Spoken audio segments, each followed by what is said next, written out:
Hi yes, welcome back to my channel. ఈ వీడియోలో నేను బాలి ట్రిప్ ఒక ఇన్ఫర్మేషన్, నేను ఈరోజు డే 2లో ఉన్నాను. బాలి టూర్ వెళ్ళాలనుకుంటున్న ట్రావెలర్స్ అందరికీ కొంచెం ఇన్ఫర్మేషన్ షేర్ చేద్దాం అనుకుంటున్నాను. ఫస్ట్ ఆఫ్ ఆల్, బాలికి ట్రావెల్ అవ్వాలనుకుంటే మనము ఎయిర్ ఏషియా ద్వారా కానీ వేరే ఫ్లైట్స్ ద్వారా కానీ మనం టికెట్స్ బుక్ చేసుకోవచ్చు.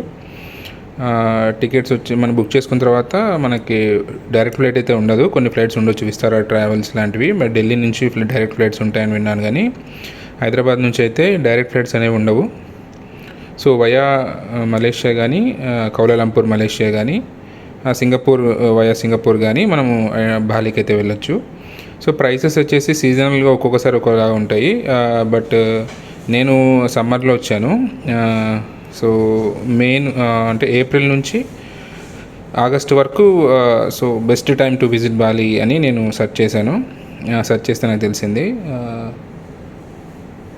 So November so till October వరకు అయితే మనం బాలిని విజిట్ చేయొచ్చు అని నేను గూగుల్లో చూశాను.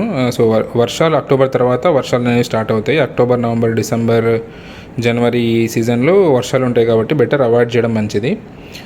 సో మధ్యలో ఒకవేళ నేనైతే బుక్ చేసుకున్నప్పుడు కౌలాలంపూర్ అనేది మధ్యలో 15 అవర్స్ లేఓవర్ వచ్చింది. సో 15 అవర్స్ లేఓవర్ వచ్చేసరికి నేను మలేషియాలో కూడా కౌలాలంపూర్లో కూడా 1 డే అక్కడ బయట తిరిగేసి బాలికి వద్దాం అనుకున్నాను, వచ్చాను కూడా. సో కౌలాలంపూర్లో కూడా వన్ డే స్టే చేయాలంటే నాకు రింగెట్స్ కావాలి. సో ఇండోనేషియాలో బాలీలో కరెన్సీ తీసుకోవాలంటే ఫస్ట్ ఆఫ్ ఆల్ మనకి డాలర్స్ కావాలి. సో మనం డాలర్స్ తీసుకోవచ్చు. సో ఈ విధంగా మనం డాలర్స్ మనకు కావాల్సినంత మన బడ్జెట్ తగ్గట్టుగా డాలర్స్ తీసుకోవచ్చు. సో ఒక డాలర్ మనము హైదరాబాద్లో కొంటే అరౌండ్ 84-85 రూపీస్కి అయితే అమ్ముతున్నారు. సో మన ఇండోనేషియన్ కరెన్సీ వచ్చేసి వన్ రూపీకి మనకి 190 రూపీస్ ఇక్కడ ఇస్తారు. సో ఫస్ట్ ఆఫ్ ఆల్ మనం డాలర్స్ అయితే తీసుకోవాలి. మలేషియాలో అయితే వీసా అయితే లేదు, బట్ మనం అరైవల్ డిజిటల్ వీసా అనేది మలేషియన్ డిజిటల్ అరైవల్ కార్డ్ అనేది ఒకటి అప్లై చేసుకోవాలి. ఆ లింక్ మన గూగుల్లో దొరుకుతుంది. సో అది అప్లై చేసుకొని మనము మలేషియాకి ట్రావెల్ అవ్వాలి. అంటే 3 days లోపలే మనం చేసుకోవాలి. అంటే ఈరోజు మనం 25th బయలుదేరుతున్నామంటే 21st అలా అప్లై చేసుకోవాలి కార్డు. ఆన్లైన్లో అప్లై చేసుకొని మనం మలేషియాకి వచ్చిన తర్వాత అది చూపిస్తే మనకి వితౌట్ ఎనీ మనీ మనకు వీసా అనేది ఇస్తారు. మలేషియా వీసా 30 daysది. So till 31st December 2024 Malaysian visa అనేది ఇండియన్స్కి అయితే ఫ్రీ. సో వీసా ప్రాబ్లం అయితే లేదు, మనకి మనీ కట్టాల్సిన పని లేదు. బట్ ఇండోనేషియాలో వచ్చేసి మనకి $32 ఛార్జ్ చేస్తున్నారు ఇండియన్ వీసాకి. So first of all currency గురించి చెప్తున్నాను మీకు. సో ఈ డాలర్స్ తీసుకోవాలి, రింగెట్స్ తీసుకోవాలి. రింగెట్స్ వచ్చేసి ఈ 100, 50, 25, 1 అనేది రింగెట్స్. ఇవి కూడా నేను హైదరాబాద్లోనే పర్చేస్ చేశాను. అక్కడ మనకి ఆల్మోస్ట్ 19 రూపీస్ పర్ రింగెట్ అనేది తీసుకున్నారు. యాక్చువల్ కాస్ట్ వచ్చేసి 17 రూపీసే, బట్ కమిషన్ ఇంక్లూడ్ చేస్తారు కాబట్టి 19 రూపీస్కి ఇచ్చారు. సో ఈ వేరియంట్లో తీసుకున్నాను నేను 100 రింగెట్స్ తీసుకున్నాను, 50 రింగెట్స్, 25, 1. అంటే ఎప్పుడు ఏ టైంలో ఏ అవసరం అయితే తెలియదు కదా. సో మనం ఇట్లాంటి చేంజెస్ తీసుకోవడం బెస్ట్ అక్కడ రింగెట్స్. సో ఈ ఇండోనేషియన్ రూపీస్ వచ్చేసి ఇక్కడికి వచ్చిన తర్వాతనే నేను ఈ డాలర్స్ని ఎక్స్చేంజ్ చేసుకొని ఈ ఇండోనేషియన్ రూపీస్ అయితే తీసుకున్నాను. ఫస్ట్ ఆఫ్ ఆల్ మలేషియా గురించి చెప్తాను. సో ఫస్ట్ ఆఫ్ ఆల్ మన లేఓవర్ మలేషియాలో ఉంటుంది కాబట్టి బాలికి వచ్చే ముందు సో మలేషియాలో వీసా అనేది ఫ్రీ. సో మనకి రాగానే ఫ్లైట్ దిగంగానే మన బ్యాగేజ్ కలెక్ట్ చేసుకొని ఫస్ట్ ఆఫ్ ఆల్ మనం వీసా కోసం, ఇమిగ్రేషన్ కోసం వెళ్ళాలి. ముందే చెప్పాను కదా, డిజిటల్ అరైవల్ కార్డ్ అనేది ముందే అప్లై చేసుకోవాలి 3 daysలో. సో ఆ క్యూలో నిలబడిన తర్వాత మనం అప్లై చేసుకున్న డిజిటల్ అరైవల్ కార్డులో పిన్ ఉంటుంది. సో అది వాళ్ళకి చూపించేసరికి మనకు స్టాంప్ వేసి పంపించేస్తారు వీసాది, ఇమిగ్రేషన్ వీసాది. సో మనం బయటికి వెళ్ళిన తర్వాత ఫ్రీ మనం మలేషియాలో ఎక్కడ తిరగచ్చు 30 days వరకు. బట్ స్టిల్ మన ఫ్లైట్ ఎప్పుడుందో మనకు దానికి 2 hours ముందే మనం ఎయిర్పోర్ట్లో ఉండడం మంచిది. సో మలేషియాలో మళ్ళీ ట్రాన్స్పోర్ట్ ఏంటి అంటే మలేషియాలో వచ్చేసి 2 types ఆఫ్ ట్రాన్స్పోర్ట్స్ ఉన్నాయి. ఒకటేమో 3 types ఆఫ్ ట్రాన్స్పోర్ట్స్. ఒకటేమో గ్రాబ్ అనేది మన ఊబర్ లాంటిదే. సో అది బుక్ చేసుకోవచ్చు. అది లేదంటే ట్రైన్ ఉంది, లేదంటే బస్సు ఉంది. దీంట్లో చీపెస్ట్ ఏది అంటే బస్సు. సెకండ్ చీపెస్ట్ ఏది అంటే ఈ గ్రాబ్ యాప్ ఊబర్ లాంటిది. ట్రైన్ వచ్చేసి చాలా కాస్ట్లీ. ఈ కాస్ట్ కూడా మీకు చెప్తాను. సో బస్సు వచ్చేసి మనం కౌలాలంపూర్లో విజిట్ చేయాల్సిన మెయిన్ ప్లేసెస్ వచ్చేసి 20 hours అక్వేరియం, ఇంకా కావాలంటే కొంతమంది అదే కేవ్స్ ఏదో ఉన్నాయి. అది నేనైతే విజిట్ చేయలేదు, కానీ ట్విన్ టవర్స్ చూడడానికి అండ్ అక్వేరియం చూడడానికి వెళ్ళాలనుకుంటే మన బస్ ఛార్జెస్ వచ్చేసి అప్ అండ్ డౌన్ 60 RMs అయితే పడుతుంది for 2 people. Up and down 30 RMs పడుతుంది పర్ హెడ్. అంటే 15 RMs పోవడానికి 15 RMs రావడానికి. అదే ట్రైన్లో వెళ్తే మనకు అరౌండ్ 120 RMs అయితే ఛార్జ్ అవుతుంది వెళ్ళడానికి. So train expensive. క్యాబ్కి వచ్చేసి 70 RMs దాకా పడుతుంది. సో ట్రైన్ కంటే క్యాబ్ బెటర్, కానీ క్యాబ్ కంటే bus cheapest. So bus prefer చేయడం బెటర్ నా ఉద్దేశంలో. సో బస్సులో వెళ్ళేసి సో అక్కడ ట్విన్ టవర్స్ ఎక్కాలి అనుకుంటే అక్కడ 97 RMs అయితే ఛార్జ్ చేస్తున్నారు.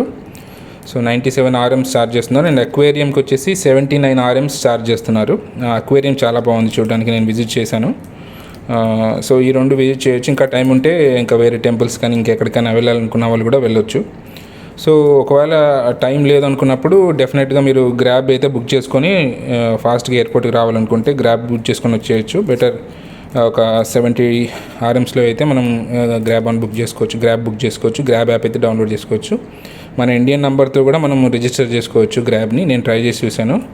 సో ఇండియన్ నెంబర్తో కూడా మనం చేసుకోవచ్చు. ఎట్లా చేసుకోవచ్చు అంటే మనకి ఎయిర్పోర్ట్లో ఫ్రీ వైఫై అయితే ఉంటుంది.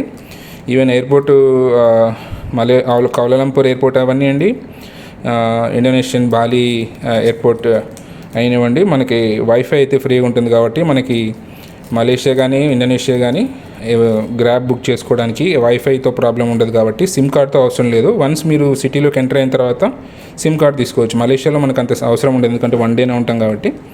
ఈవెన్ ట్విన్ టవర్స్లో కూడా మనకు వైఫై ఉంటుంది కాబట్టి అక్కడ ప్రాబ్లం లేదు.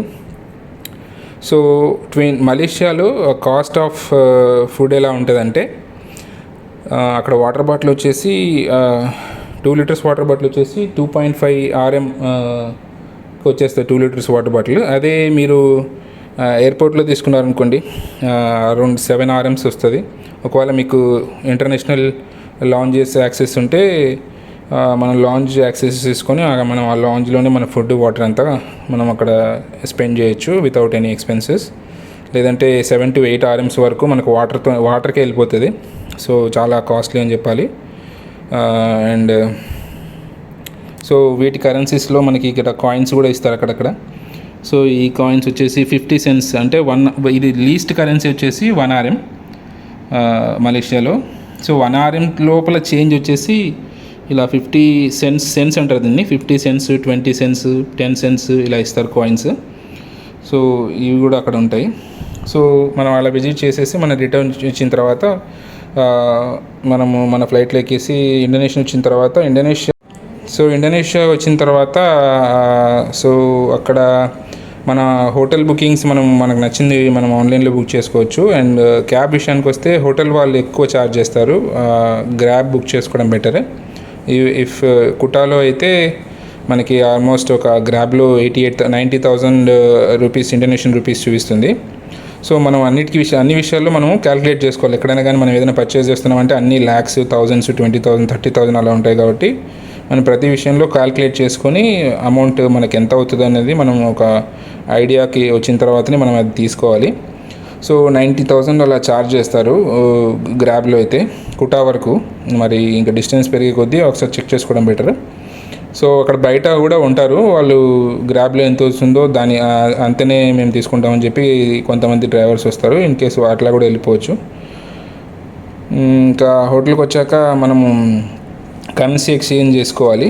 సో ఇది యాక్చువల్గా మన వీసా మనం అక్కడ తీసుకునేటప్పుడు $32 తీసుకుంటారు కదా. ఒకవేళ $100 మనం ఇస్తే $100 మనం ఇస్తే $32 కట్ చేసుకొని మిగతా $58, $68కి వాళ్ళు ఇండోనేషియన్ కరెన్సీ ఇలా మనకి ఇచ్చేస్తారనమాట. ఇలా 1 lakh ఇది 1 lakh 10,000, 50,000, 20,000 ఇలా 5,000, 2,000, 1,000 అండ్ ఈ కరెన్సీస్ ఇలా ఉంటాయి కాయిన్స్.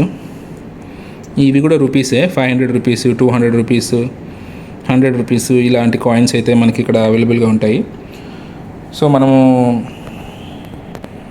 సో ఈ కరెన్సీ మనము ఇక్కడ మన డాలర్స్ ఒకవేళ మనకి అక్కడ ఎయిర్పోర్ట్లో ఇచ్చిన కరెన్సీ కాకుండా ఇంకా ఎక్స్ట్రా మనం ఎక్స్చేంజ్ చేసుకోవాలనుకుంటే ఎక్స్చేంజ్ సెంటర్స్ ఉంటాయి, అక్కడికి వెళ్ళి ఎక్స్చేంజ్ చేసుకోవచ్చు.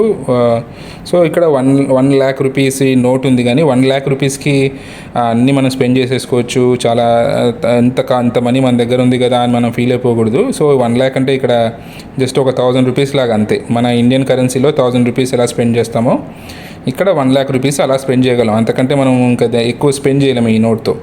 సో అలాంటప్పుడు మనం చాలా ల్యాక్స్లో మనం కరెన్సీస్ తీసుకోవాల్సి వస్తుంది. ఇక్కడ ఆల్మోస్ట్ ఒక 20 lakhs, 30 lakhs, 40 lakhs, 50 lakhs తీసుకున్నా కూడా మనకి ఎక్స్పెండిచర్ అనేది సరిపోదు మనకి. మనం అనుకుంటాం ఒక 10 lakhs తీసుకుంటాం మనం ఇక్కడ బాగా ఎంజాయ్ చేయొచ్చు అనుకుంటాం, కానీ బట్ మన ఇండియన్ కరెన్సీలో మనకి 1000 ఎలాగో, ఇండోనేషియా వచ్చేసి 1 lakh అలాగా. సో మనం ఎక్కడైనా ఒక కాస్ట్లీ రెస్టారెంట్లోకి వెళ్ళి తిన్నామనుకోండి, ఈజీగా 2 lakhs అలా ఎక్స్పెండిచర్ అయితే అయిపోతుంది. సో ఈవెన్ ఒక సిమ్ కార్డు నేను ఇక్కడ తీసుకోవాల్సిన సిమ్ కార్డు వచ్చేసి నేను ఈ టెల్కోమ్సెల్ అనే సిమ్ కార్డ్ అయితే తీసుకున్నాను. సో మనకి రూమ్స్లో అయితే వైఫై ఉంటుంది, కానీ మనం బయట రోడ్స్ పైన అలా తిరిగినప్పుడు మనకి రూట్స్ అలా చూసుకోవాలనుకున్నప్పుడు మనకి నెట్ అవసరం అవుతుంది, బయట దొరకదు. కాబట్టి సిమ్ కార్డ్ అయితే తీసుకోవాలి నెట్ అవసరం ఉన్న వాళ్ళు కంపల్సరీగా. ఈ టెల్కామ్సెల్ అనే సిమ్ కార్డ్ 24 GB ఇచ్చారు. సో దీని కాస్ట్ వచ్చేసి 1,50,000 rupees, Indonesian rupees. So 1 lakh ఏమొస్తుంది అనుకుంటున్నాం, కానీ ఒక సిమ్ కార్డ్ వస్తుంది ఇక్కడ 1,50,000 రూపీస్, ఇది ఇండోనేషియన్ రూపీస్లో. సో ఆల్మోస్ట్ ఒక 1,500 అని చెప్పుకోవాలి మన ఇండియన్ రూపీస్లో. సో ఈ సిమ్ అయితే ఇచ్చారు. సో ఇది నా పాత సిమ్, దీని సిమ్ నేను ఇప్పుడు వాడుతున్నాను. సో ఇంకా చెప్పాలంటే ఇక్కడ వాటర్ బాటిల్ తీసుకోవాలన్నా కూడా ఆల్మోస్ట్ ఒక 10,000 తీసుకుంటారు. హాఫ్ లీటర్ బాటిల్ వచ్చేసి 5,000 అలా తీసుకుంటారు. సో కాస్ట్ ఆఫ్ లివింగ్ వచ్చేసి ఇక్కడ నోట్స్ బట్టి ఉండదు, ఈ నోట్స్ డినామినేషన్స్ ఎక్కువ ఉన్నప్పటికీ మన ఖర్చు అయితే ఎక్కువ ఉంటుంది. మనకి ఒక 20 lakhs తీసుకున్నామన్నంత మాత్రం సరిపోదు, మన బడ్జెట్ తగ్గట్టుగా మనం తీసుకోవాలి. అండ్ మోడ్ ఆఫ్ ట్రాన్స్పోర్టేషన్ వచ్చేసి ఒక ఇద్దరు అలా ఉన్నారు అంటే బెటర్ బైక్ తీసుకోవడం బెస్ట్. ఇక్కడ పర్ డే వచ్చేసి ఆల్మోస్ట్ నేను తీసుకున్న బైక్ వచ్చేసి 70,000 ఇండోనేషియన్ రూపీస్ పర్ డే చెప్పారు. ఆల్మోస్ట్ మన ఇండియన్ కరెన్సీ వచ్చేసి 475 రూపీస్. సో పర్ డే 70,000 తీసుకుంటున్నారు కాబట్టి నేను 5 daysకి తీసుకున్నాను. సో బెటర్ బైక్ తీసుకోవడం బెటర్. మనం ఎక్కడైనా షాపింగ్కి వెళ్ళాలన్నా ఎక్కడికి వెళ్ళాలన్నా బైక్ అనేది మనకి చాలా యూస్ఫుల్ అవుతుంది. ఈవెన్ ఇక్కడ ఉన్న ప్లేసెస్లో ట్రావెల్ చేయాలన్నా ఈవెన్ ఉబుద్ కూడా బైక్లో వెళ్ళొచ్చని అయితే చెప్పారు. నేను ఇంకా వెళ్ళలేదు, నేను వెళ్దాం అనుకుంటున్నాను. ఇంకా సో ఇక్కడ బయట స్ట్రీట్ ఫుడ్స్లో అయితే మనకు మీల్స్లో రైస్ ఇస్తారు, చికెన్, ఒక ఎగ్ అలా తీసుకొని ఉంటే మనకి ఎంత పడుతుంది, 22,000 to 28,000 రూపీస్ ఛార్జ్ చేస్తారు. అదే ఒక మంచి ఇండియన్ రెస్టారెంట్కి వెళ్ళాను నేను, గేట్వే ఆఫ్ ఇండియా అని కుటా బీచ్ దగ్గర ఉంటుంది. అక్కడ ఒక బిర్యానీ కాస్ట్ వచ్చేసి 1,15,000. దానిపైన మరి వాళ్ళు service charge 5% extra and government tax అని చెప్పేసి 10% ఎక్స్ట్రా చేశారు. సో రెస్టారెంట్స్లో అయితే కాస్ట్ ఎక్కువ ఉంటుంది, ప్లస్ GST సర్వీస్ ఛార్జెస్ కూడా ఎక్కువ ఉంటాయి. అండ్ మీరు కరెన్సీ ఎక్స్చేంజ్ చేసుకోవాలనుకున్నప్పుడు అంటే బయట షాప్స్లో కాకుండా మనీ ఎక్స్చేంజ్ వాళ్ళ దగ్గర మాత్రమే చేసుకోవాలి. అక్కడ కొంచెం కమిషన్ తక్కువ ఉంటుంది. బయట సూపర్ మార్కెట్స్లో వాళ్ళు ఎక్స్చేంజ్ చేస్తామంటారు, కానీ బట్ వాళ్ళు అంత ఎక్కువ ఇవ్వరు, మనీ కమిషన్ ఎక్కువ తీసుకుంటారు. ఇలా మనకి రిసిప్ట్ ఇచ్చే వాళ్ళు అయితే మనకి మేమైతే ఒక $175 ఎక్స్చేంజ్ చేసాము. ఆల్మోస్ట్ 22,065,000 ఇండోనేషియన్ రూపీస్ అయితే ఇచ్చారు. కానీ దానిపైన ఒక 500 రూపీస్ మన ఇండియన్ రూపీస్లో 500 అంటే వాళ్ళ కరెన్సీలో ఒక 10,000 వాళ్ళ కరెన్సీలో ఆల్మోస్ట్ ఒక 1 lakh ఇండోనేషియన్ రూపీస్ అయితే కమిషన్ అయితే కట్ చేశారు. అరౌండ్ $175 మీద, $175 మీద అంటే ఆల్మోస్ట్ నాకు 22,65,000 ఇండోనేషియన్ రూపీస్ ఇచ్చారు. బట్ ఒక 1 lakh ఇండోనేషియన్ రూపీస్ అయితే అందులో కమిషన్ కట్ చేశారు. సో అది మనీ ఎక్స్చేంజ్ షాప్స్లో మాత్రమే తీసుకుంటే బెటరు, బయట అయితే ఇంకా ఎక్కువ కట్ చేస్తారు కాబట్టి. సో అది ప్రస్తుతానికి నా దగ్గర ఉన్న ఇన్ఫర్మేషన్. నేను ఓన్లీ 2 days ఉన్నాను కాబట్టి ఇది నా ఇన్ఫర్మేషన్. సో ఎవరైనా ప్లాన్ చేసుకున్న వాళ్ళు ఇవన్నీ ఒక నోట్లో ఉంచుకుంటే బెటర్. సో ఈ వీడియో మీకు నచ్చినట్లయితే లైక్ చేయండి, సబ్స్క్రైబ్ చేయండి, షేర్ చేయండి. Thank you so much.